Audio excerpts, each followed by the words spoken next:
travers chaque épreuve, il y a une leçon qui n'aurait pu être apprise que par cette situation-là. Et ça s'est mal terminé. Parce que je trouve que le willpower est overrated. Il y a des choses tu penses pas que Dieu va t'affliger avec. And turns out si. Et ça c'est très humbling. Alors là, c'est internalisé. Genre là tu peux... Maintenant je le sais. Si tu l'as refait, Exactement. Salam alaikum, bienvenue au Seeking Race Podcast, épisode 2. Aujourd'hui, c'est un épisode spécial. En fait, on a l'honneur aujourd'hui d'accueillir un grand, je dirais pas invité, parce que c'est pas le cas. Aujourd'hui, on a en fait un nouveau co-host qui va faire partie de cette aventure. C'est un très bon ami à moi, un frère, je dirais, que je connais depuis plusieurs années. Et subhanallah, on avait ce projet-là de faire le podcast depuis plusieurs années, en fait, depuis quand même un bout de temps. Et voilà, quand je lui en parlais, c'était le premier à s'embarquer dans l'aventure. Donc, alhamdoulilah, c'est un plaisir. Donc, voilà, j'ai l'honneur de vous présenter Sidi Ali Terkman. Salam alaikum. Wa alaikum salam wa rahmatullah. Ça va? Ça va, alhamdoulilah. Alhamdoulilah. Donc, Sidi Ali, merci de faire partie de cette aventure-là. Donc, si tu peux te présenter juste rapidement pour les gens, juste voilà, qui tu es, pourquoi tu veux faire partie de ça et qu'est-ce qu'on pourra apporter avec tout ça, Inch'Allah. Alors, salam alaikum. Mon nom, c'est Sidi Ali. Je suis très très content de faire partie du podcast avec Adam. Voilà. Comme il a dit, ça fait des années qu'on parle d'un projet comme celui-là. C'est ça. Alhamdoulilah, tu as eu l'initiative de lancer ça. Tu as eu le courage avant moi. Et j'ai adoré l'épisode que tu as fait aussi avec Omar. Ouais. Très instructif. J'ai vraiment adoré ça. Et dès que tu m'as proposé l'idée, on est là. J'ai pas pensé. Voilà, exactement. Barakallahu fik. On fait que le baraka. Donc aujourd'hui, je voulais faire cet épisode-là. Ça va pas être vraiment une entrevue. C'est pas ça l'objectif. C'est vraiment plus une discussion, plus qu'autre chose. Moi et Sidi Ali, on a daily basis, on a ce genre de conversation-là naturellement. Mais aujourd'hui, je voulais le filmer, je voulais la structurer. Puis, Inch'Allah, vous apporter un bénéfice à travers ça. Le sujet aujourd'hui qu'on voulait apporter, Sidi et moi, c'est comment on peut affronter l'adversité dans la vie. Comment en fait on affronte les épreuves que la vie nous lance, quoi. Et d'un point de vue pratique, théorique, parce que je pense que souvent, ok, on a la théorie, on a les tips and tricks et on sait qu'est-ce qu'on doit faire sur papier, mais une fois que ça arrive, que la calamité arrive, que les problèmes arrivent, c'est une autre chose. Donc ce sujet-là, je pense qu'il nous tient tous à cœur parce que tôt ou tard, on finira toujours par arriver sur un lower point dans la vie. Tu vois, c'est inévitable. Mais la seule chose qu'on peut contrôler, c'est comment on s'y adapte, comment on réagit, comment on fait en sorte de passer à travers. On peut soit passer à travers difficilement ou bien avec un peu plus de répit. Donc, voilà, je voudrais commencer juste, si on peut commencer grosso modo par parler un peu de tes expériences ou même de mes expériences en fait. Quel a été, on va dire, dans ta vie, les points, sans aller trop dans les détails, évidemment, c'est pas ici le but, mais c'est juste de donner des situations où est-ce que tout le monde peut relate, en fait, sur des points plus difficiles dans la vie, des points plus bas, où est-ce qu'on s'est dit, ah ouais, ok, ça, c'est une claque que la vie me donne, et comment on a réussi à passer à travers. Donc, si tu veux commencer, c'est juste par ça. Oui, bien sûr. Après, je trouve que, je pense qu'à travers notre vie, de manière générale, dépendamment du stade dans lequel on est rendu, que ce soit l'enfance, l'adolescence, un petit peu plus proche de l'âge adulte. Un petit peu plus proche de l'âge adulte, bien sûr. On subit tous des épreuves, parfois plus petites, parfois plus grandes que d'autres. Ouais. Moi, dans mon cas, par exemple, pendant ma jeunesse, évidemment, j'ai eu des épreuves. Bon, quand tu es jeune, quand tu as 5, 6, 7, 8, 10, 12 ans, évidemment, c'est parfois, ça tend à être beaucoup plus léger. Après, c'est pas tout le monde qui a la même enfance. Il y en a qui vivent une enfance vraiment très, très difficile. Personnellement, alhamdoulilah, mon enfance a été très smooth.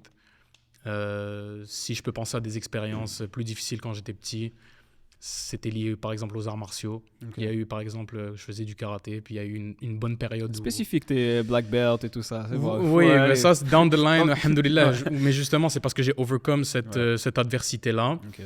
Et quand j'étais plus jeune, oui, j'avais une grande période où j'avais envie d'arrêter à un certain moment. J'avais même pas encore atteint un niveau élevé au karaté, par exemple, que je voulais arrêter parce que j'étais dans une période où je gagnais pas mes compétitions, j'avais de la misère à progresser, j'avais pris du poids alors que j'étais petit, donc j'avais de la misère à voir le progrès et ça m'a donné envie d'arrêter. Ok. Et à ce moment-là, alhamdoulilah, j'ai eu la chance d'avoir un support system, un système de support autour de moi qui m'a poussé. Parce que quand tu es jeune, tu connais pas forcément ton propre intérêt mieux que ceux qui t'élèvent, par exemple tes parents. Ça. Ouais. Et moi, mon père et ma mère, surtout mon père en ce qui concerne les arts martiaux, m'a toujours poussé, interdit carrément d'arrêter. Donc même dans les moments où je voulais pas continuer, où j'étais vraiment dans le bord de je veux plus de ça, et j'avais pas le choix, vraiment. Tu te lèves et Daron des Z. Daron des Z, tu te lèves, tu vas t'entraîner, et c'est pas vraiment un choix. Et alhamdoulilah, je suis content d'avoir écouté, parce que ça transpire, ça fortifie, mais ça transpire dans ma mentalité d'aujourd'hui aussi. Ça veut dire que maintenant j'ai ce courage parfois quand je suis dans des moments plus difficiles dans ma vie, où je me dis c'est temporaire, et je ravale mon vomi, et je continue down the line, Inch'Allah, ça paye et ça marche. Ça, c'était vraiment pendant mon enfance. Je sais pas si toi, pendant ton enfance, Juste avant ça, je voulais rajouter un petit truc. En fait, pourquoi on voulait vraiment explorer ce sujet et pourquoi je voulais vraiment que Sida Ali soit là pour ce sujet-là. Inch'Allah, ce gars-là, c'est l'un des gars les plus résilients que je connais. Genre, niveau mindset, c'est quelqu'un, tu vois, quand il se met un objectif en tête, il le fait, il l'exécute. Par exemple, quand moi je me compare, je sais que moi je suis quelqu'un qui a tendance un peu plus procrastiner. Donc, quand je vois quelqu'un comme ça, des fois je me dis, ok, I gotta step my game up, tu comprends? Donc, c'est bien. Moi, je vous dis, c'est toujours bien d'avoir des gens comme ça dans votre entourage qui vous. En fait, they call you out on your weakness. Right? Sûr. D'avoir quelqu'un qui est un peu plus. Voilà, comme tu l'as dit, ça vient sûrement de ton père, ce côté-là, un peu plus tough love. Dur, mais en fin de compte, it's love, right?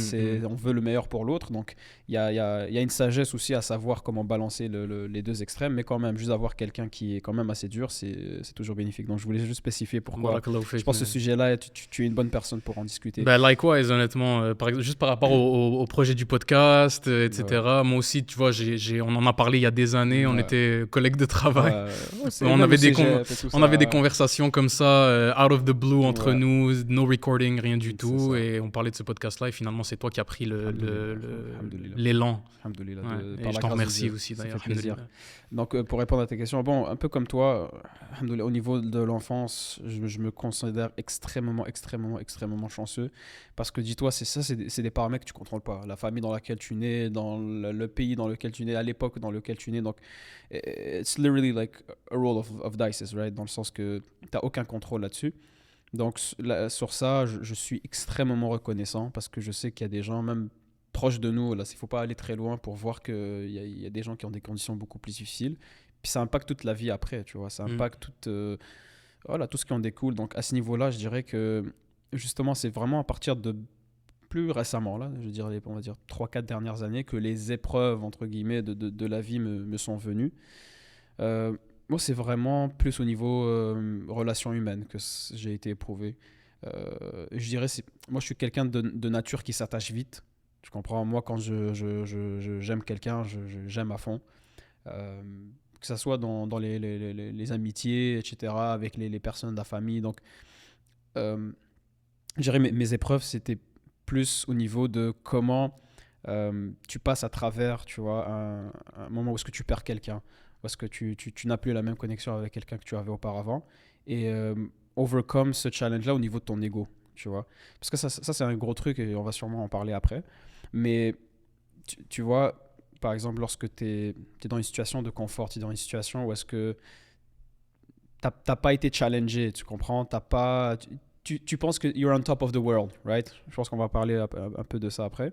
Mais quand tu es dans cette situation-là où est-ce que tu te sens invincible et que rien ne peut t'arriver, etc., et que tu as une claque dans la gueule, you are such a fake high, tu vois, que quand tu prends la claque, tu viens vraiment à un low.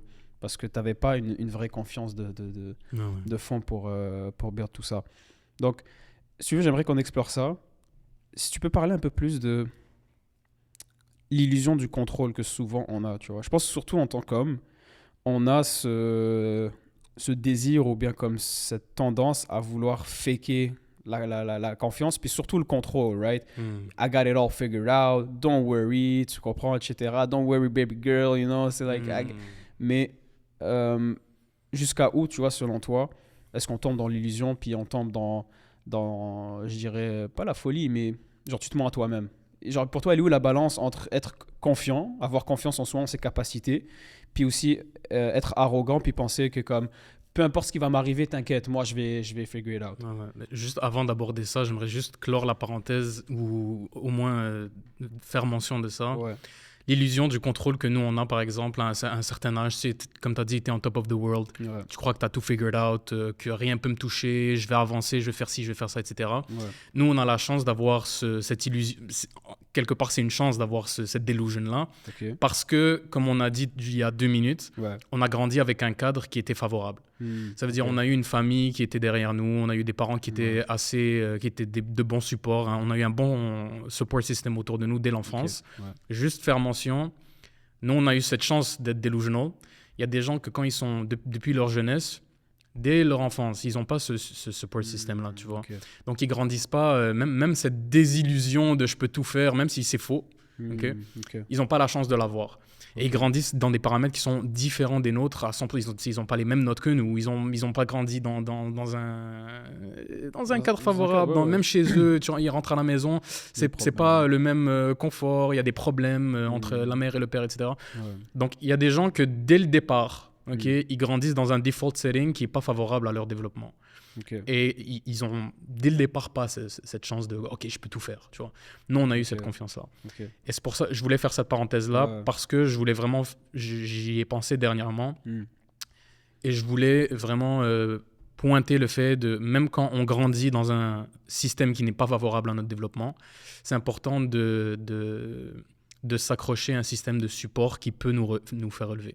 Je pense par exemple à la délinquance, tu vois, à Montréal. Il y a des gens, moi quand j'avais 14 ans, j'étais devant l'ordinateur, je jouais aux jeux vidéo, le souper, le dîner il était prêt. Tout ce que j'avais à faire, c'était me lever de ma chaise, puis aller manger, puis retourner sur l'ordi, tu vois. Il y a des gens à 14 ans, ils ont ni ordinateur, ni rien du tout. Ils sont dans la rue parce que rentrer chez eux, c'est d'autres problèmes. Ils préfèrent être dehors.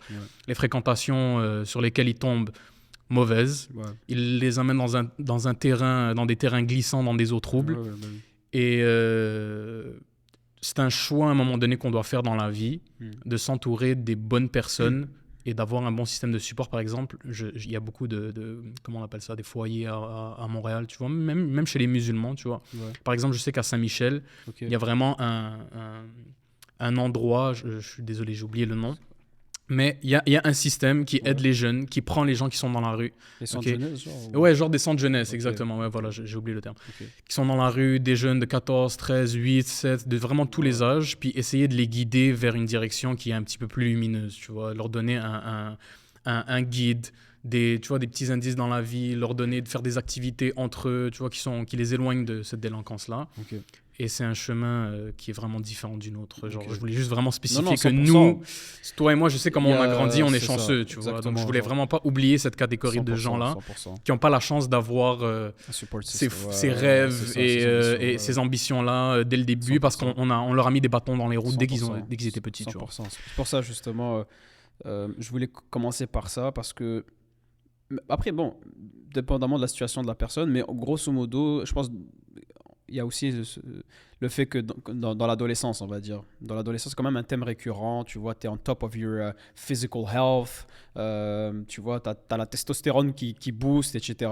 Et donc, mentalement, ça peut te créer un sorte d'arrogance. La raison pourquoi on parlait de ça, c'est de voir un peu, en fait, le rise and fall. Parce que ce que je remarque souvent, c'est que plus en fait tu es en haut et plus la descente elle est rude. Elle est rude. Et abrupte. Exactement. Donc, si on veut, comment on cope avec ça? Donc, je te donne un exemple. Moi, je vais utiliser un exemple de mon côté pour que ça soit un peu plus marquant.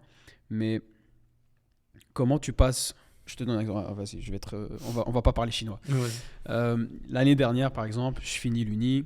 J'avais pas de travail à l'époque. Et donc, j'étais dans une période un peu plus sombre dans le sens où il était dépourvu de sens, tu vois.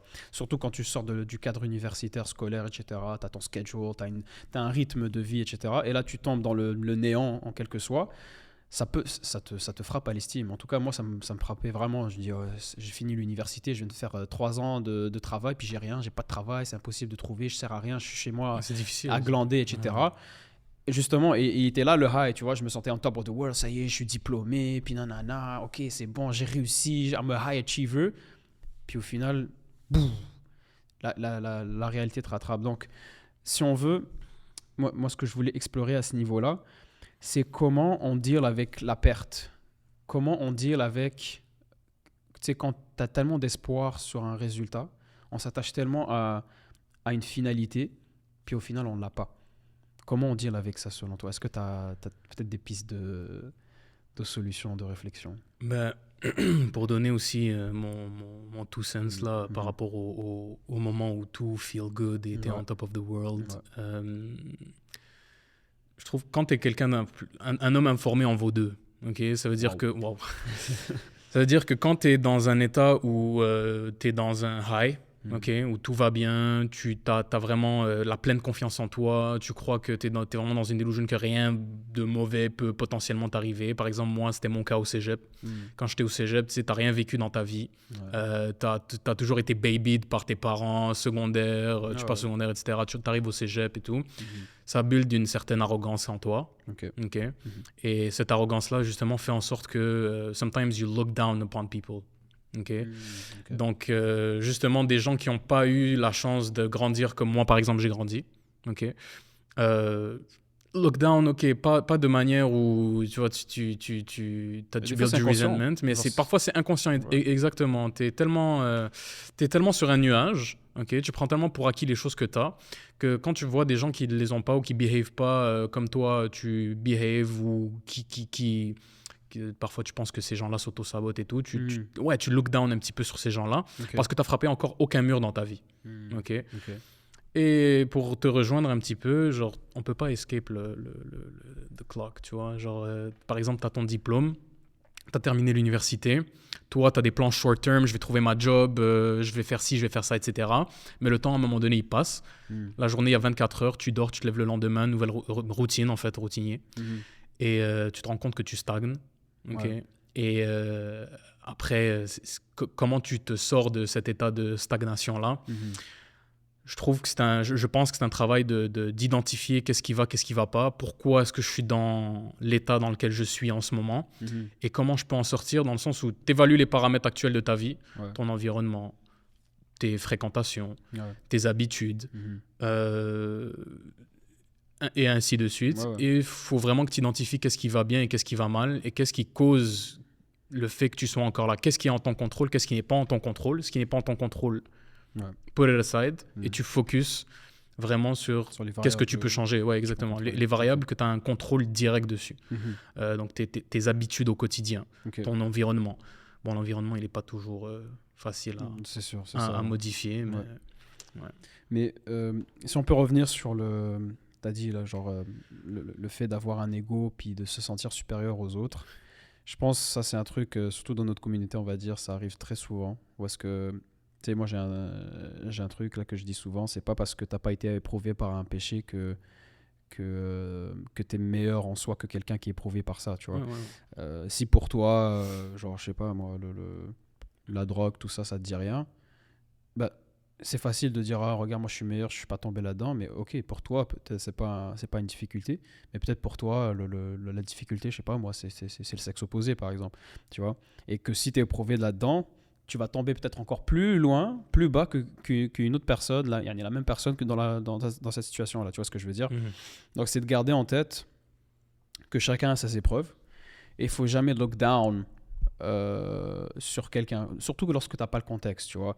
Ça, c'est un truc, honnêtement, moi j'avais vraiment ça avant, c'est de juger les gens sur juste le premier abord, tu vois, sur la première image, le premier topo qu'on donne. Ah, ça y est, ouais, t'as vu ce qu'il a fait, nanana, puis ça y est, tu te fais une image de la personne. Alors que tu n'as pas le contexte, tu vois. Surtout comme on a dit, par exemple, il peut y avoir des situations que les gens ont vécues auparavant, etc. Il faut like, paint the whole picture pour ensuite faire un assessment. Et même là, nous, on n'est personne pour faire des assessments puis prendre de haut, surtout, comme tu as dit, qu'on n'a pas été éprouvé nous-mêmes. Exactement. Parce que tu peux avoir exactement le même discours avec quelqu'un, je sais pas, tu vas prendre quelqu'un, tu me prends moi, il y a 6-7 ans.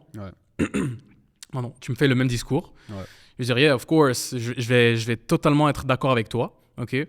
Sauf que mon arrogance, ça va pas me laisser l'internaliser. C'est ça. Parce que j'ai rien vécu encore dans ma vie. Exact. J'ai encore eu aucune claque qui m'a remis sur place, Ouais. d'accord, et qui m'a C'est dit relax, Ouais. calme-toi. Ouais. Et par exemple, comme tu as dit, moi, j'ai jamais été prouvé par la drogue, par exemple. Hmm. Ok. Il fut un temps où je vois quelqu'un qui fume, quelqu'un qui consomme X, Y substances, par exemple de notre communauté surtout, si on peut rester dans cette niche-là. Ouais, j'aurais pu le juger. J'aurais pu le juger, pourquoi il fait ça, sérieux, juste arrête demain, c'est quoi le problème, genre... Sauf que quand tu es affligé dans la vie, ok, et quand tu vis des choses qui te donnent une bonne dose d'humilité, même si cette fois, c'est pas un problème qui te touche directement comme la drogue, tu développes une certaine empathie. Okay, envers les gens, parce que tu sais qu'à tout moment, n'importe qui peut être remis à sa place. Et parfois, il y a des choses, tu penses pas que Dieu va t'affliger avec.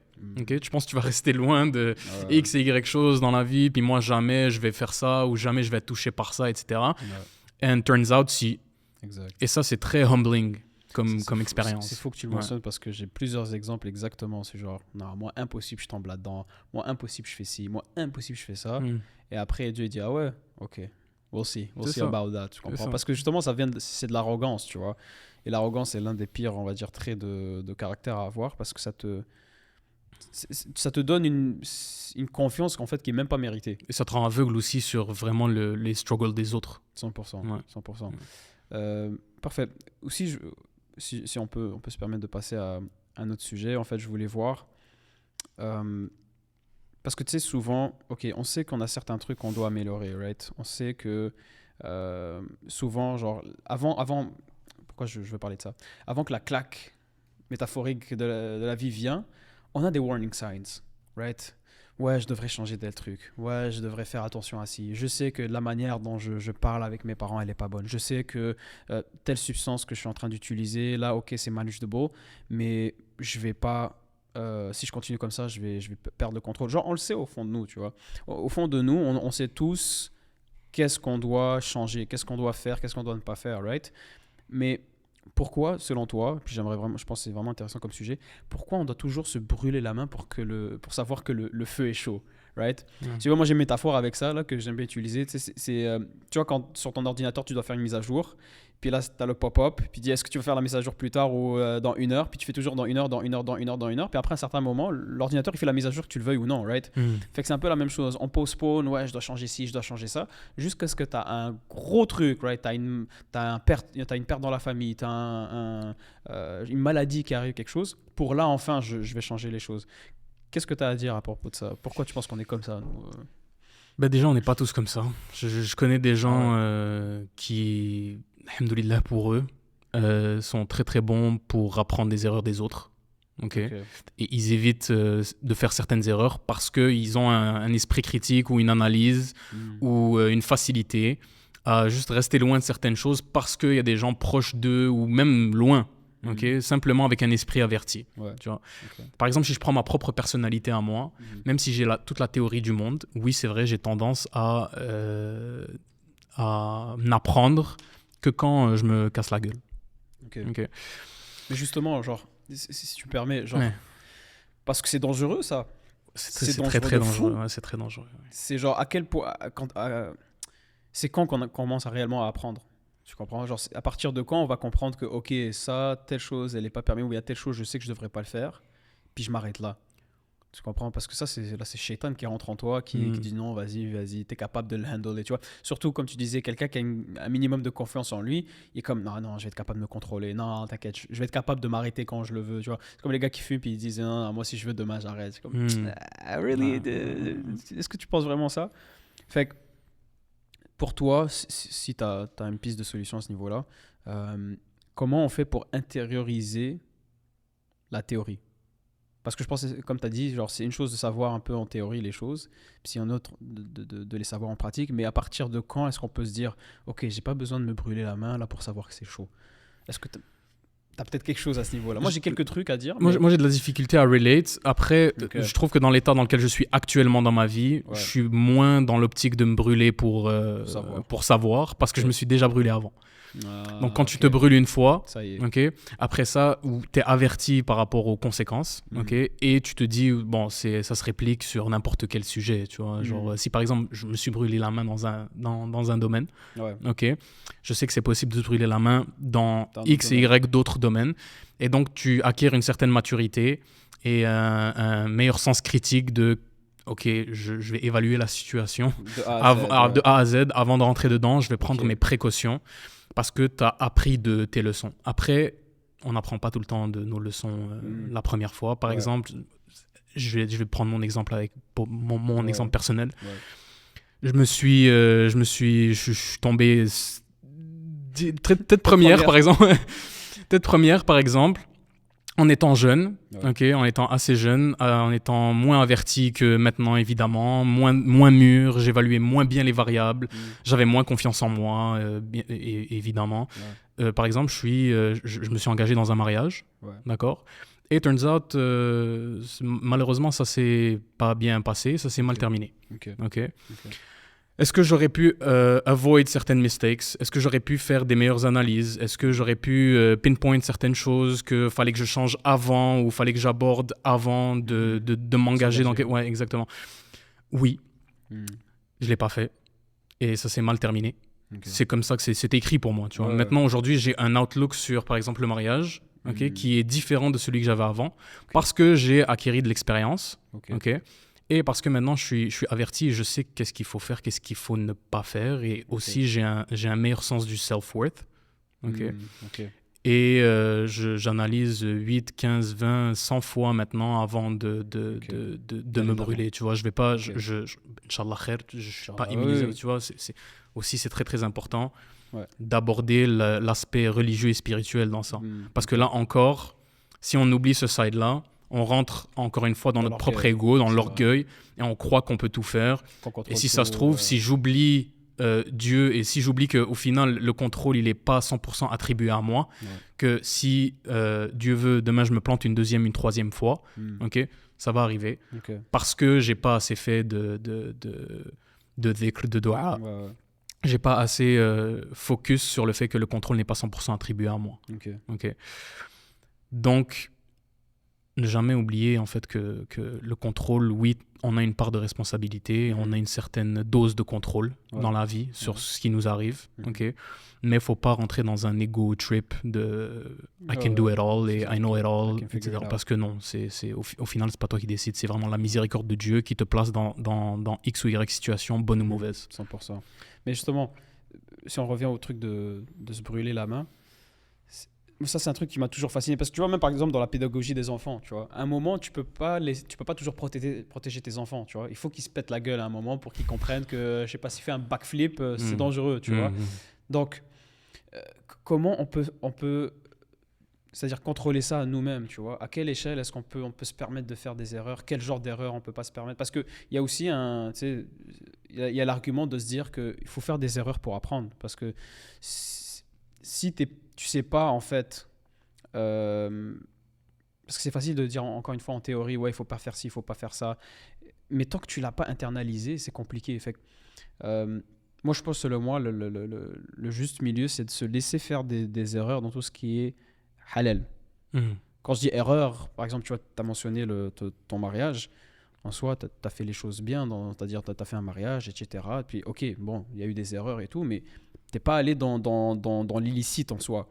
Et je pense que c'est ça qu'il faut se permettre, entre guillemets, parce que c'est à partir de ce moment-là que tu vas apprendre, par exemple, dans un mariage. Mais c'est vrai. Après, parfois, c'est fatal. Hein.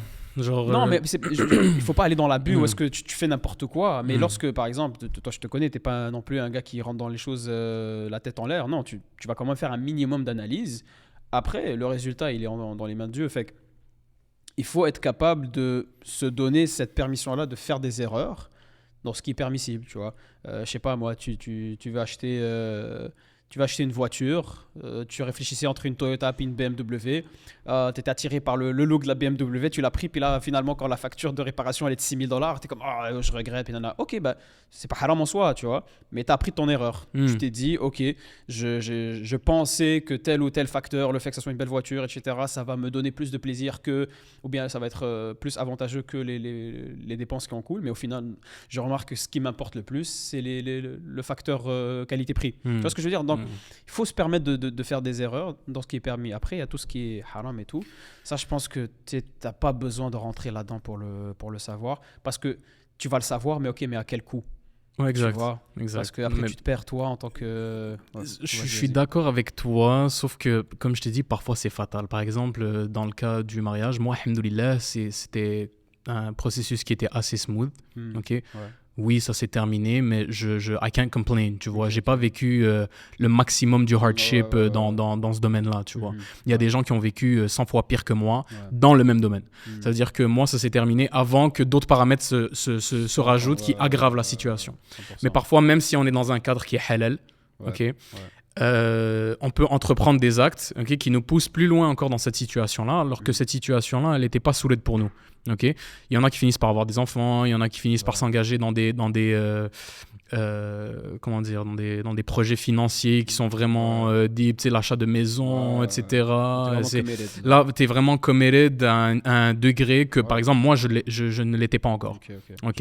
Donc, moi, alhamdoulilah, Dieu m'a épargné de ce genre de hardships-là.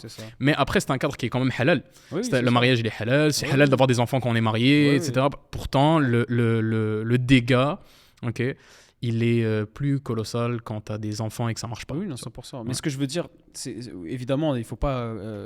il faut savoir aussi, en fait, prendre les signes, puis prendre les leçons, puis prendre les warning signs. Mais faut pas s'en vouloir d'avoir fait l'erreur. Moi, c'est ça que je pense. Bien sûr, moi, je m'en veux pas, par exemple. Moi, je toujours dis alhamdoulilah pour ce qui t'arrive. Parce qu'il y a une leçon derrière. Il y a une wisdom, c'est ça. Il y a une hikmah derrière absolument tout ce qui nous a... Ouais, j'aurais pas pu savoir. Non, dans le sens... Genre là, c'est internalisé. Genre là tu peux... Maintenant, je le sais. Si tu l'as refait, t'es bête. Ouais, exactement. Voilà. Tu l'as refait, t'es bête. Puis t'as plus d'excuses de comme, it's kind of vague, puis c'est abstrait, puis je sais pas vraiment. Genre, non, là, you got it head on. Tu comprends? Donc, c'est pour ça que je veux dire, il faut se permettre... Encore une fois, quand j'utilise la comparaison avec l'enfant, tu vois, l'enfant, tu peux pas le shelter his whole life. Parce que sinon, il va rentrer into the real world, il sait rien. Il sait pas comment se débrouiller, il sait pas comment vraiment deal avec les situations de la vie. Puis pareil pour nous, si on se shelter trop, encore une fois, dans ce qui est halal, je dis pas dans le haram, ça c'est haram pour une raison. Don't run away from it, tu comprends? Mais dans tout ce qui est halal, va faire des risques, va prendre des risques, va te faire des trucs que tu penses que c'est la bonne chose, puis au final, c'est pas la bonne chose. Ok, you got married, you got divorced, so what? C'est pas la fin du monde, tu comprends? T'as des leçons, t'es une personne qui est plus construit, qui sait plus ce qu'il veut ou ce qu'il ne veut pas, etc. Tu connais plus sur toi, tes forces, tes faiblesses, et voilà, on avance de l'avant par la suite, tu vois. Donc voilà, c'était ça un peu le point que je voulais avancer. Puis, ok, si on peut passer à un autre sujet, j'aimerais vraiment comme parler de, ok, disons que tu es à rock bottom. Now what? Comment tu te sors de ça? Quand tu es à rock bottom, si par exemple tu as une expérience ou même moi je pourrais peut-être parler de moi aussi, de mes expériences, mais comment on se sort de cet abysse-là? Tu sais, quand tu es au fond, tu n'as pas d'espoir, tu fais rien de tes journées, c'est triste, tu vois, tu es déprimé, etc. Comment toi tu t'en sors par exemple? Mais déjà, tu tacles tes problèmes head-on, dans le sens où tu acceptes que tu es dans une... En fait, tu n'acceptes pas la désillusion. Okay. Tu fais pas tu n'avoides pas, tu ne restes pas dans ton déni, tu n'avoides pas tes problèmes, parce qu'on connaît tous nos démons. On connaît tous nos forces et nos faiblesses. On sait tous ce qui va et ce qui ne va pas dans notre vie. Et très, très important de ne pas rester dans un stade d'évitement, de l'accepter déjà. Comment on en sort maintenant, comme on en parlait au début, c'est vraiment un 180. Moi, je suis quelqu'un de quand même, tu me connais, ouais. Je suis assez radical et assez extrême dans mes décisions. Demain, si je commence une diète, je suis pas de l'école de je fais ça lentement mais sûrement. Tu sais, je vais all in.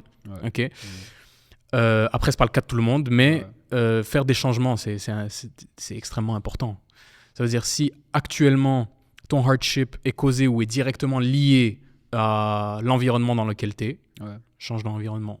Mais ok, si je te dis, quelqu'un il est à rock bottom, genre il a pas une volonté, genre même physiquement, il est à ras, tu vois, à ras du sol, genre il a pas l'énergie de changer quoi que ce soit, il est déprimé, il y a rien qui va, etc.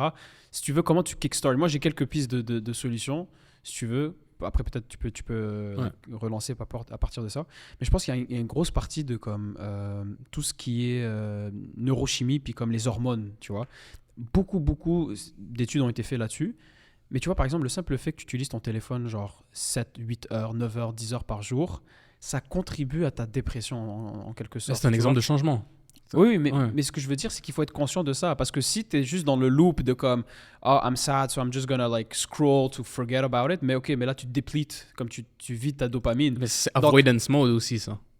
Oui, mais le truc, c'est que c'est chimique en plus. Genre, comment dire? C'est ton corps, il joue contre toi en plus de ça. Tu as ton esprit qui joue contre toi, puis même physiquement et chimiquement, ton corps aussi. Donc, d'être capable de kickstart. Moi, par exemple, un truc qui m'a aidé, bro, c'est juste la marche. C'est fou, là. Mais non, mais je te jure, it might sound simple, mais juste, tu vas sortir dehors. Je n'étais pas au courant, tu m'as jamais dit ça. Ah, je suis un grand marcheur, bro. Ah, je fais des kilomètres et des kilomètres. Shout out Naufel, il va se reconnaître, bro. Mais genre des kilomètres et des kilomètres, sans nécessairement un but en soi. Genre, je vais juste marcher, surtout par exemple quand il fait beau, etc. Profite. Le simple fait que tu as le soleil dans les yeux, que tu as la vitamine D, etc. du soleil, it boosts your mood, tu comprends? Et ça va ensuite faire en sorte que tu as plus de résilience face aux problèmes. Tu es capable d'avoir une plus grande clairvoyance, tu vois. À l'époque, par exemple, les grands artistes, etc., quand ils étaient à court d'idées, ils vont juste marcher. Parce qu'il y a vraiment quelque chose... Entreprendre l'action qui, chimiquement, va te faciliter la suite. Voilà, exactement. Et même par là, parce qu'en fait, pourquoi je dis ça? Parce que je trouve que le willpower est overrated. On parle beaucoup de willpower, puis c'est vraiment à la mode, David Goggins, puis yo, good, tu comprends, just do it. Oui, il y a un aspect de ça. Mais il y a aussi un aspect, je pense, physique qu'il faut prendre en compte, que tu peux avoir tout le willpower du monde, mais si toi, ta batterie interne, elle est foutue, genre tu manges n'importe quoi, tu es inside all day, tu es sur ton téléphone all day, le willpower ne va pas te sauver. Parce que tu n'as même pas la base pour avoir du willpower. Donc, je pense, ça je le vois surtout dans la jeunesse, si on est tout le temps sur nos téléphones, là c'est normal. Mais de juste un peu déconnecter puis juste va sortir, like literally go touch grass. Touch grass. Non, mais c'est vrai.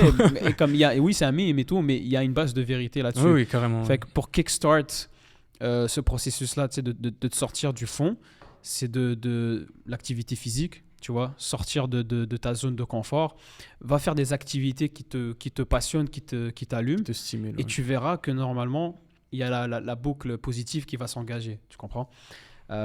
Ok, mais si on revient alors comme tu as dit, donc c'est de trouver, on va dire, ou bien d'avouer que le problème il est là, de ne pas aller dans le déni. Puis justement, si on peut parler de ça, genre, je pense qu'il y a différents niveaux de déni, right? L'un des plus gros dénis que je vois souvent, c'est que comme, ah non, genre, it doesn't hurt me.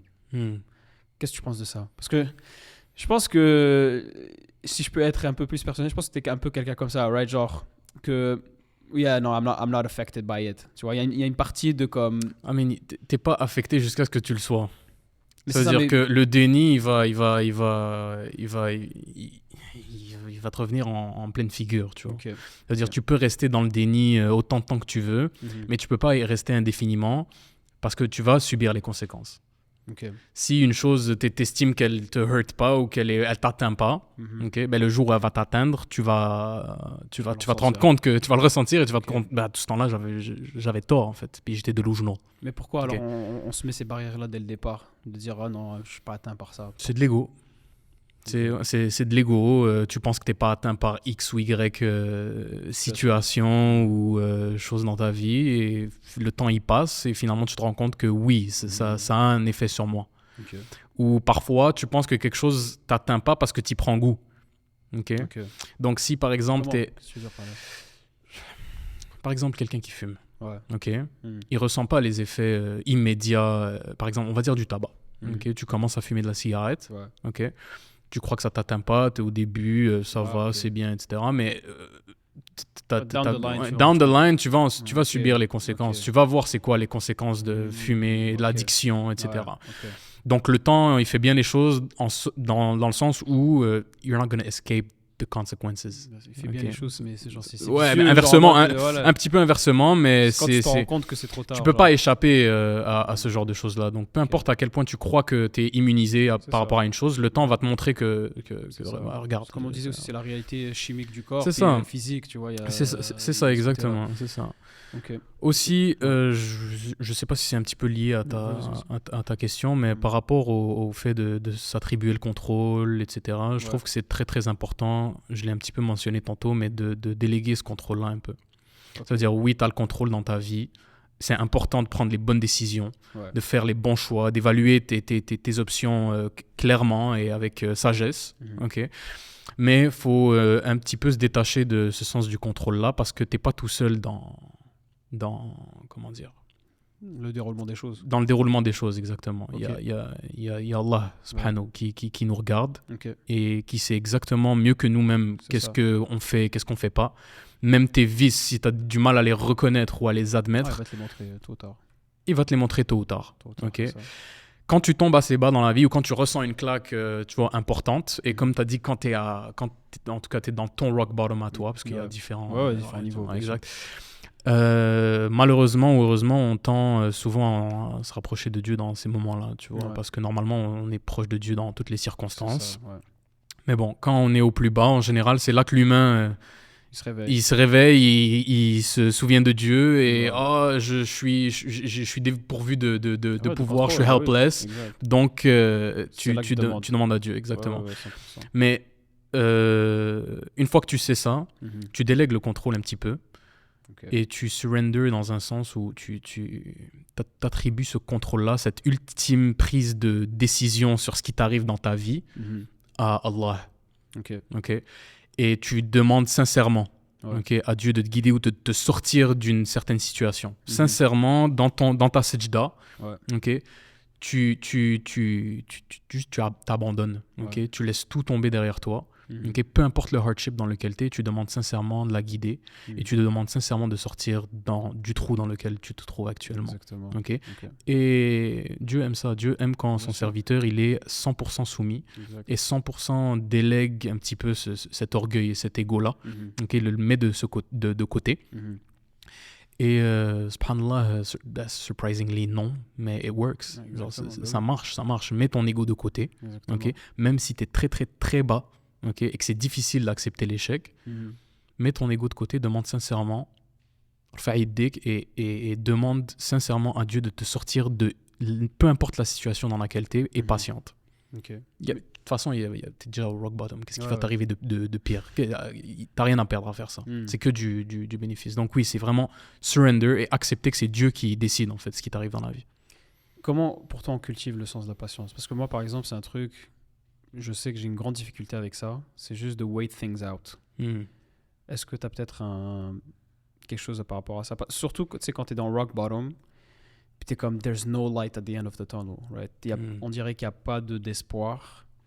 Puis en tout cas, genre, moi en tout cas, par exemple, si je peux m'auto-répondre à ma question, c'est quand je compare genre la situation d'autres personnes. Genre, tu vois ce qu'il y a Raza, après je me dis, attends, moi je suis là avec mes petits problèmes de first world problems, Ouais, ouais. puis nanana, genre self-actualization, puis tu comprends?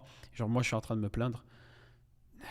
There's way worse out there, tu comprends? Ça, c'est une piste. Est-ce que toi, tu as peut-être quelque chose à ce niveau-là? Comment on a la patience de, comme tu as dit, on est à notre plus bas, donc déjà là, la motivation, ou bien la patience, juste la volonté d'endurer, elle est quand même difficile. Est-ce que tu as peut-être quelque chose à ce niveau-là? I mean, pas un truc tangible. Ouais. Je saurais pas te donner un truc Ouais. tangible pour cultiver sa patience. Ok. Parce que moi, dans mon cas et dans mon expérience personnelle à moi, c'est un petit peu ce que j'ai mentionné tantôt. Ouais. C'est quand le temps passe, ok, et qu'il n'y a rien qui change, Ouais. ça cultive ta patience, dans le Ok. sens où jour après jour, Ouais. tu es en train de t'endurer, exactement. Mhm. Ok. Et moi, personnellement, je sais pas, je pourrais pas te donner un truc vraiment tangible, mais Ouais, l'endurance parce et que le temps, il passe et tu c'est- peux pas, you can't fight the time, tu vois, you can't Ok, fight time. c'est ça. Le temps, il passe et à un moment donné, t'as pas le choix d'endurer. Mhm. Et c'est vraiment qu'est-ce que tu fais dans cette période de temps-là, Ouais. ok, qui va influencer Mhm. l'outcome, tu C'est vois. ça. Maintenant que j'y pense, il y a aussi, pour moi, un truc qui m'a beaucoup aidé, c'est en fait de remplir tes journées, mais vraiment efficacement. Ouais, Tu vois. remplir le vide. Après, il faut faire attention parce que ça peut être une forme d'évitement. Tu vois. Mhm. On parlait de ça l'autre fois, de Ouais. juste faire des activités pour faire des activités. tu Sortir vois. pour Sortir sortir. pour Ouais, sortir. ouais, Puis, bien sûr. Bien sûr. c'est pas la même chose que par exemple tout à l'heure, je mentionnais la marche. Mm. Pour moi, ça, c'est vraiment, il y a un but. Mais comme on sait, quand tu sors avec des gens. Il y a un puis but et un bienfait à la marche. Ouais. Ouais, ouais, ouais. Mais quand tu fais juste sortir pour sortir, ça, c'est de l'évitement. Mais ce que je voulais dire par remplir ces journées, c'est par des trucs actually productifs. Tu vois. Engage-toi dans des projets. Commence des. Lance-toi des défis, lance-toi des lance-toi un défis. objectif, travaille. Ouais. Ils disent midlife crisis. Mais non, c'est plus midlife crisis, c'est genre quarter Quarter life life crisis. C'est à ouais. 25 ans. C'est soit tu te commences dans le running, soit tu te commences. C'est quoi, genre tu fais des voyages. Je les ai tout fait. Ouais. J'ai fait un demi-marathon, je suis parti voyager, tu comprends. Donc, il y a une source de vérité là-dedans, dans le sens que ça te sort, on va dire, de ta propre tête, Mhm. et ça te permet de focuser sur des trucs tangibles. Tu as une évolution aussi, ça c'est hyper important. Le simple fait que tu vois une évolution dans un projet ou bien dans un challenge que tu t'es mis, ça te redonne confiance en soi. Tu es capable de justement mettre ton attention sur quelque chose d'autre. Parce que ça aussi c'est un gros problème. Là, quand tu es juste en train de toujours te rabaisser, puis tu dis oh non, regarde ce qui m'est arrivé, puis nanana, puis je vais jamais m'en sortir. Et la boucle, tu vois, le cercle vicieux. Donc juste stay away from that, remplis tes journées, fais des trucs productifs. En fait, je dirais, si je pourrais comme vas-y. résumer ça Ouais. en se développer ou mettre en place des exutoires halal. Waouh. Ouais. Ok. Comme Par exemple, moi, un de mes grands exutoires dans la vie, si je peux appeler ça comme ça, ouais, par exemple, c'est les arts martiaux. 100%. Ok. Donc, quand je me suis lancé dans les arts martiaux, Mhm. ok, ça, non seulement ça remplit mon schedule outside du travail, de l'école, etc. Mais aussi, quand je me retrouve là-bas, c'est une manière pour moi, je me défoule, exactement. Chimiquement, Oui, ça joue dans le cerveau, tu as des meilleures pensées, tu réfléchis plus Des clairement. Quand tu endorphines sors et de tout. là-bas, tu as des. Ouais, c'est exactement. Tes endorphines C'est le jour. t'es stimulé, exactement. T'es très, très stimulé. Donc, ouais, se développer un exutoire halal. Par exemple, pour moi, les arts martiaux, ça marche à merveille. Je me sens bien quand j'en pratique parce que c'est là que je suis mentalement productif, que j'ai les bonnes pensées. Ok. Et ça m'aide dans le reste. Ouais. Ok. Ça Donc, impacte. peu importe la situation dans laquelle quelqu'un est, ouais, je trouve que c'est important de se développer des exutoires halal et de remplir son schedule avec ça. Exactement. Ouais. Je voulais, puisqu'on parle d'exutoire, qu'est-ce que tu penses, toi, d'avoir un cercle de personnes avec qui tu peux vraiment parler de vrais sujets? Parce que je trouve que ça, c'est un truc qui nous manque cruellement à notre époque. C'est d'avoir des gens avec qui tu peux juste lay everything out. Il n'y a pas d'ego, il n'y a pas de façade, il n'y a pas de je montre que I got it all figured out. C'est d'avoir des frères, des gens vraiment proches, où est-ce que tu es capable d'être vulnérable. Est-ce que pour toi, c'est quelque chose peut-être que tu trouves important ou... Je trouve ça très, très important, bien sûr, d'avoir des gens, des personnages clés dans sa vie, avec lesquels tu peux t'entourer, bien sélectionnés, etc. Avec lesquels tu peux avoir ce genre de sujet. Par exemple, toi, alhamdoulilah, t'en es un dans ma vie. J'adore avoir des conversations avec toi parce que je sais que les conversations sont productives et qu'on arrive à des pistes de solutions. Et même si on n'arrive pas à des pistes de solutions, au moins ça fait du bien parce que ça nous a stimulé, ça nous a permis de réfléchir sur ce qu'il en est. Aussi le simple fait de vent, to some degree. Ouais, exactement. Moi, par exemple, je me connais, je suis quand même quelqu'un de solitaire dans ma vie, dans le sens où je suis pas tout le temps dans un groupe ou whatever en train de discuter avec un groupe. Ça m'arrive de temps en temps. Mais néanmoins, c'est quand même important pour moi d'avoir des personnes clés dans ma vie avec lesquelles je peux... C'est très, très important parce que parfois, quand tu te retrouves seul face à tes pensées, c'est pas toujours positif. Voilà, parfois, c'est pas objectif. Hein. Non seulement c'est pas objectif, tu es face à ta subjectivité, 100%. à ton expérience à toi, à ton opinion. Il y a personne pour venir te fact-check ou pour te sortir une alternative. Et puis parfois, c'est négatif. Parfois, tu as des pensées négatives, H24, et c'est pas productif. Donc exactement. oui, il faut un facteur externe, que ce soit tes parents, tes frères, tes sœurs, ou des amis que tu sélectionnes méticuleusement, avec lesquels tu peux, comme tu as dit, lay things down, être vulnérable à un certain degré. Et non, extrêmement important. Non, c'est ça, je veux le mentionner parce que Je trouve que c'est quelque chose, surtout voilà, chez les hommes, je trouve que c'est... on a cette fierté-là, right? On veut pas montrer que comme il y a telle ou telle chose qui s'éprouve, mais oui, évidemment, on garde toujours Dieu on top of the list, right? Lorsque tu as des soucis, tu te confies à lui. Mais il y a aussi, par exemple, dans le prise de décision, il y a le processus de istishara et istikhara, tu vois. Donc, le fait de consulter avec les gens, tu vois, et consulter avec Dieu. Ouais. Les deux sont valides, tu comprends? Les deux font partie du processus, donc il n'y a pas de problème, en fait. Mais comme tu as dit, ici, la chose clé, c'est de sélectionner ces gens-là. Parce que beaucoup de fois, on a juste tendance à lay things out, ou bien, tu sais, on parle avec quelqu'un, mais c'est peut-être pas la meilleure personne pour régler ton problème. Donc, il faut avoir cette discipline-là de comme pas dire n'importe quoi à n'importe qui, mais comment dire, juste d'être sélectif, de choisir les bonnes personnes pour les bons sujets. Et à partir de là, c'est une grosse piste Aussi, ne pas avoir peur de délaisser l'éphémère. C'est-à-dire, je parle pas de couper les ponts avec des gens, je parle pas de cutting ties avec les gens, mais aussi savoir reconnaître certaines relations éphémères. Et certains actes éphémères, par exemple, comme on a dit tantôt, sortir pour sortir, comme ça, sans raison, sans but, de manière récurrente, c'est pas productif. Donc, ne pas avoir peur de délaisser l'éphémère et ne pas avoir peur de se détacher de ce qui nous ramène pas du positif dans la vie. Et de s'entourer des personnes qui, strictement oui et non, mais qui nous rapportent, qui nous stimulent intellectuellement et aussi comme émotionnellement. Spirituellement, dans tous ne pas avoir peur de délaisser. Parfois, les gens ils restent attachés à certains groupes de personnes ou à certaines personnes dans leur vie parce qu'ils ont peur de se retrouver seuls ou ils ont peur de rien trouver d'autre ailleurs. Même si ce groupe de personnes-là ou cette personne-là en particulier, ils savent pertinemment qu'elle n'est pas bonne pour eux. Donc ne pas avoir peur de se détacher parce que Dieu va remplacer ça pour quelque chose de mieux. Et savoir doser aussi dans ces relations. C'est ça. C'est maintenir un certain niveau d'autonomie, être capable au final, si demain tu as besoin d'être seul, tu es capable, mais aussi trouver la valeur chez les autres, d'être capable de les sélectionner, de les filtrer et de prendre quand c'est le bon moment. Ça peut passer au prochain sujet. Sid, c'est disons qu'on a passé à travers ce rock bottom. Là, on a parlé un peu de comment on s'en sort, évidemment, tout le côté spirituel de la chose, physique, hormonal. Comment on fait ensuite pour reconstruire à partir de là? Comment on fait pour, je suis passé à travers cette période de difficulté-là. Là, ça va mieux. Now what? Qu'est-ce que je fais pour me reforger, pour faire en sorte qu'on évite ce genre de problème-là, puis que même s'il y aura une autre calamité qui arrive, parce que it's bound to happen, ben moi cette fois-ci je suis plus solide. Moi j'aimerais commencer, c'est un truc que tu m'as dit l'autre jour là. Tu vois, l'insan, l'humain, ça vient du root word de d'oublier en arabe. C'est l'insan yinsa. Yinsa, voilà, c'est ça, c'est une phrase que tu m'avais dit. Donc ça c'est vraiment intéressant parce qu'en fait c'est dans notre nature d'oublier. Fait qu'on peut on peut avoir passé une certaine épreuve, puis quelques années down the line, ou même quelques mois down the line, on est peut-être confronté à la même épreuve ou bien quelque chose de très similaire, puis on oublie tout ce qu'on a vécu, puis etc. Puis on retombe dans le même vice.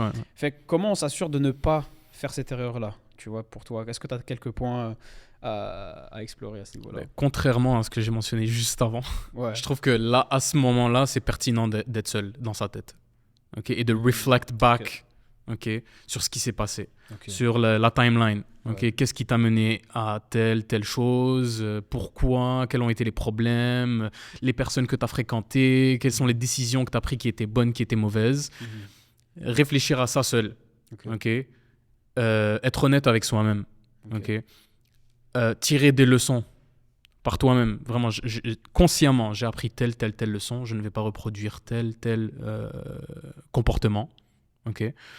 Et vraiment faire en sorte que ça fasse partie de ta nouvelle identité après cette période de calamité là.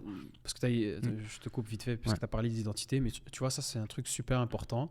Je pense c'est lorsque tu passes à travers une certaine épreuve, de te créer une nouvelle identité. Genre vraiment, write it out. Fais le old seed versus new seed. Qu'est-ce que le old seed avait que le new seed n'a plus? C'est une période de rénovation en fait. C'est une période de rénovation. C'est des travaux que tu as fait dans ta tête. Et c'est dommage de faire des travaux ok, d'avoir layout, une belle maison, des bonnes nouvelles fondations, ok, pour ensuite les détruire, pour rien. Ouais. Faut s'assurer que les nouvelles fondations que tu as bâties sont solides, ok, et comme on a dit, que fassent partie de ta nouvelle identité. Je suis une personne comme ça. Maintenant, j'évite ce genre de... Mes principes, maintenant, c'est ça, et je ne ferai pas de compromis. Juste le fait de write it out, tu vois, genre écris-le, fais-toi un personnage. Je suis pas bon là-dedans, moi ça marche, tu vois, ces mind games là de genre un alter ego, puis tu te crées genre tu te crées une image mentale comme ça, tu es capable d'imaginer voici le nouveau Adam ou bien le nouveau site que je veux créer.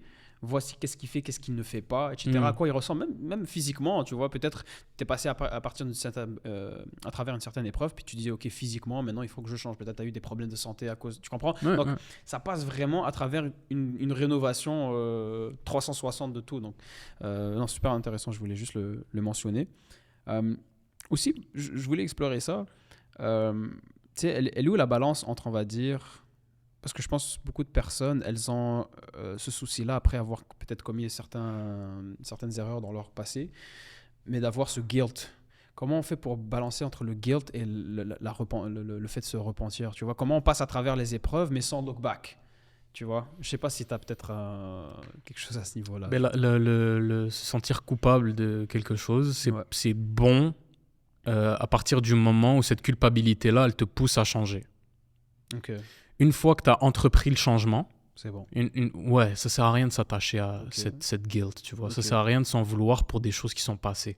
Ce qui est passé, puis c'est tout. L'important, c'est que tu as appris, que tu as changé, et détache-toi de cette culpabilité-là. Après, ça dépend bien sûr de l'acte qui a été commis, et de la gravité de la situation. Parfois, ça reste ancré dans notre tête pour toujours. Mais c'est important d'être indulgent avec soi-même une fois que le changement a été fait. Moi, je suis très peu indulgent avec moi-même dans le processus du changement. Ça veut dire je suis très harsh avec ma propre personne tant que le problème n'est pas fixe. Et oui, je vais me sentir coupable et oui, je vais m'en vouloir. Mais une fois que c'est changé, ça ne sert à rien de s'attacher à ça. T'es un peu plus... Like you have more mercy on yourself une fois que c'est fini. Oui, c'est important, c'est important. Parce que c'est pas productif pour la suite. 100%. Mais justement, moi, ce que je voulais explorer aussi, c'est ensuite, quel fondement on veut sur la nouvelle identité. Donc, ok, tu as passé à travers tout ça. Qu'est-ce que tu intègres maintenant que peut-être tu n'avais pas? Parce qu'il y a certains principes. Moi, par exemple, un truc qui m'a beaucoup aidé, c'est genre radical honesty. D'être super honnête avec toi-même, puis de call out your own bullshit from the start. Tu comprends? Parce que, comme on a dit, une fois que tu passes à travers un certain truc, peut-être que tu l'avais ignoré pendant un certain moment, tu as mentionné ça, tu vois, il y avait des red flags, nanana. Ok, but from now on, from the get-go, I cut things out.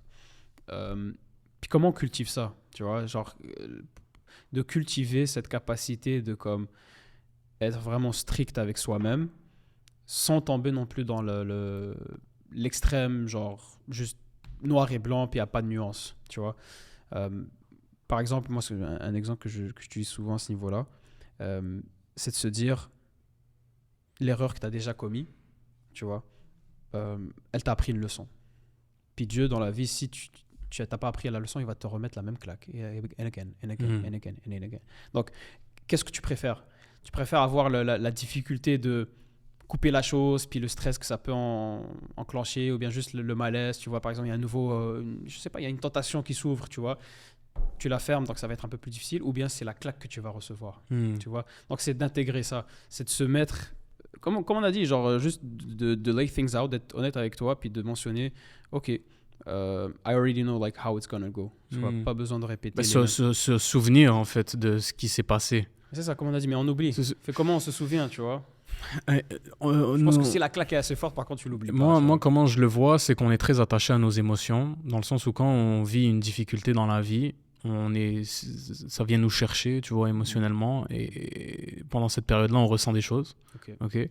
Une fois que cette période de difficulté-là est passée, que maintenant, tu sais, on a appris de nos erreurs, etc., pour éviter de retomber là-dedans, c'est de se rappeler, en fait, l'état dans lequel tu étais avant, et l'émotion que ça a suscité en toi. Quand tu vois une nouvelle calamité arriver, ou que tu es en train d'entreprendre des actions qui potentiellement peuvent te ramener à ce que tu as mal fait avant, exactement, ça vient te chercher émotionnellement différemment de la première fois.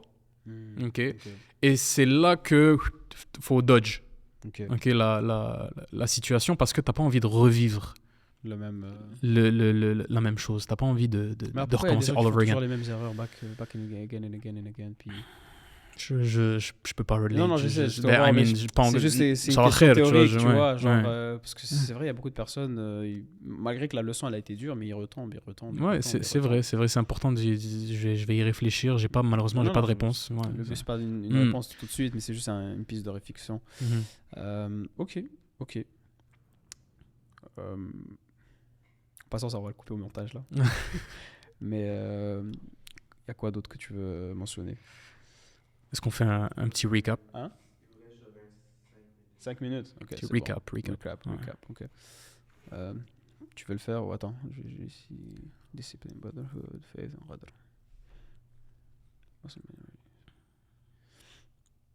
Ok, donc si on peut faire un recap un peu de la conversation. Évidemment, comme on a dit, on va tous passer par des épreuves. Ça, c'est inévitable. Il n'y a personne qui est épargné de ça. Après, c'est de un, prévenir ce qui est prévenable, right? C'est mieux de guérir que... C'est quoi? Mieux vaut prévenir que guérir. Il faut prévenir que guérir. C'est mieux de guérir. Ouais. Hein? C'est mieux de guérir. Mieux vaut prévenir que guérir. Donc, contrôle ces contrôles-là, tu vois. Contrôle ces variables-là. Comme on a dit, de vraiment éviter le haram à tout prix parce que, comme on a dit, c'est haram pour une raison, puis tu peux voir les expériences des autres. Genre, va t'informer sur le sujet. S'il y a un truc qui te tente, etc., puis t'es comme, oh my God, maybe gonna fall into this, va voir the whole explanation. Pourquoi c'est pas permis, pourquoi c'est mauvais. Et pas nécessairement juste de personnes, de sources religieuses. Quoi. Non, va voir les vrais gens qui sont là-dedans. Va voir les histoires humaines, tu vois, par rapport à ça. Ensuite, ok, disons que tu es passé par une épreuve, etc. Quand tu es au plus bas, il ne faut jamais oublier qu'il y a toujours pire. Tu vois, il y a toujours pire que de la situation dans laquelle tu es. De deux, il faut voir qu'est-ce que la vie essaie de t'apprendre par ça. Aussi, désolé de te couper parce qu'on n'a pas abordé ça, mais c'est trop important. Ouais. On parle la vie. Mais quand on sort d'une calamité, ok, ne pas oublier qu'on est sorti de là parce que c'est la miséricorde de Dieu qui nous a fait sortir de là. Ouais, donc avoir un niveau de hamd qui est plus élevé que celui d'avant. Okay. Peut-être qu'avant, tu t'es concentré vraiment sur ton dhikr et tes doigts, etc. parce que tu étais à rock bottom. Okay. Mais maintenant que tu en es sorti, n'oublie pas pourquoi tu es sorti. Bravo, tu as du contrôle et tout, tu as fait... Mais pas à 100%, tu aurais pu rester là. Exactement. Donc oui... Ahmed Rabbi, que tu es sorti là d'un niveau qui est plus élevé que celui d'avant pour pas... faut pas être ingrat. Il faut pas oublier quand tu étais en bas, c'est qui t'a exactement. Que ce soit Dieu, mais même les gens, par exemple, qui t'ont aidé aussi, tu vois, ça arrive souvent. Il faut pas oublier ça. Puis après, justement, comme on a dit, c'est vraiment de rebuild les fondations rendues là. Donc de faire un audit de ta vie, qu'est-ce qui s'est bien passé, qu'est-ce qui s'est moins bien passé, pourquoi j'ai fait telle chose, pourquoi telle conséquence m'est arrivée. Comme ça, justement, si ça retourne, t'es mieux armé, quoi. T'es mieux armé. Ok. Donc c'est bon, ça fait un petit peu le tour. Est-ce que tu as un petit mot de la fin? C'est freestyle, c'est open... comment dire? J'allais dire open bar, je veux pas dire ça, mais... genre, lance ce que tu as à dire, peut-être... Juste, peu importe l'adversité, on n'a malheureusement pas assez mis d'emphase, mais juste ne pas oublier de dire alhamdoulilah pour les bienfaits qu'on a. Okay. Et ne pas oublier Dieu dans le processus, parce que c'est vraiment la composante la plus importante. On n'a pas réellement de contrôle sur ça. Oui, on en a, mais je veux dire, Dieu est une composante centrale et inévitable sur le path dans lequel on vit. Donc ouais, ne pas oublier Dieu, se mettre dans un état de vulnérabilité face à Dieu. Et Inch'Allah khair. Inch'Allah khair. Non, exactement. Si moi je peux me permettre un petit mot de la fin, c'est de se dire que à travers chaque... en vrai, pour moi, c'est ça qui a marché. À travers chaque épreuve, il y a une leçon qui n'aurait pu être apprise, qui n'aurait pas pu être apprise que par cette situation-là. Parce que chaque épreuve, elle est... Surtout quand tu es une personne, tu vois, qui essaie de remember God et qui a des bonnes intentions, etc. En plus, je vois une vidéo là-dessus hier, subhanallah, c'est que Dieu, des fois, il va custom-made tes difficultés pour toi, en tant que personne. Il va te les faire dans des paramètres où est-ce que tu peux le tolérer, tu vois. La yukallifu Allahu nafsan illa wus'aha.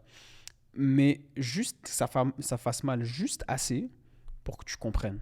Parce que c'est une pédagogie à la fin. Dieu, c'est le meilleur des teachers. Tu vois, Dieu, il nous aime plus que notre propre mère. L'amour d'une mère, quand même. Il n'y a rien qui peut élever ça, mais Dieu, il t'aime encore plus que ça. Donc, quand tu gardes ça en tête, tu te dis, OK, je ne le vois pas du lens de comme, ah, pourquoi moi? Pourquoi je suis infligé par ça? Qu'est-ce que j'ai fait? Oh là là, c'est pas juste. Non, dis-toi, OK, là, il y a une leçon qui est en train de mettre... que Dieu essaie de me donner que j'aurais pas pu apprendre ailleurs. Tu comprends? Qu'il fallait que je passe par ça pour l'apprendre, sinon je l'aurais pas appris. Et I'll become stronger with that. Tu vois, il y a aussi une partie de aussi, bon, on n'a pas eu le temps peut-être de parler de ça, mais de aussi partager ton wisdom avec les autres. Tu vois, ça c'est un truc, je trouve souvent on est dans notre coin, puis on n'a pas le meilleur wisdom du monde, mais je pense que c'est un petit peu la nia aussi de ce genre de conversation là. On n'est pas des gens de sagesse et de knowledge, mais juste le simple fait que tu as une perspective différente, ça peut être assez pour ouvrir les yeux. Parfois, juste planter une graine, une phrase ou deux, c'est suffisant. C'est suffisant. Ok, Sidi Ali Terkman. Barakallahu fik. Donc, guys, merci beaucoup de nous avoir écoutés. Donc, voilà, Sidi Ali sera normalement, Inch'Allah, présent dorénavant pour tous les podcasts. Inch'Allah. Donc, comme notre grand co-host. Sur ce, Barakallahu fikum, merci de nous avoir écoutés. Et à la prochaine. Salam alaikum. Salam alaikum.